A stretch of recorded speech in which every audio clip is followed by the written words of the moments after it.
দেখো, মেশো থেকে না আমি একটা মানে শার্ট অর্ডার করেছিলাম।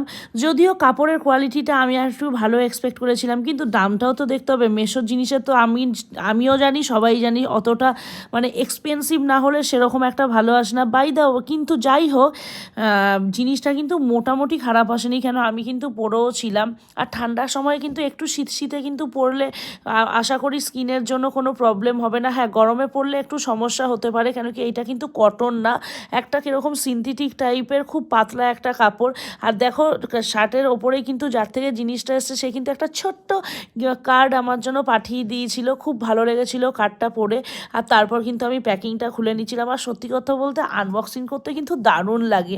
কোনো কিছু পার্সেল আসলেই আমার মনে হয় ওটাকে কখন খুলবো, কখন দেখবো। আর কোনো কিছু নতুন দেখলে তো মনে হয় কখন পরবো। মানে আমার জীবনে তো এরকম হয়নি কি একটা জিনিস আসার পর আমি ওটাকে অনেক দিন আর আলমারিতে রেখে দিয়েছি, তারপর সেই দিনটা অকেশনটা আসলে পড়েছি। আমার দ্বারা একদম হয় না। আর জামাটা খুলতে খুলতে আমি আমার বরকে বলছিলাম, দেখো কত সুন্দর এসছে, আজকে কিন্তু আমি এটা পরবো।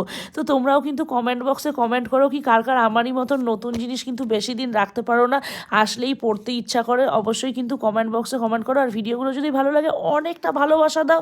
আর তোমাদের ভালোবাসা কিন্তু এগিয়ে যাওয়ার জন্য ভীষণ ভীষণ দরকার।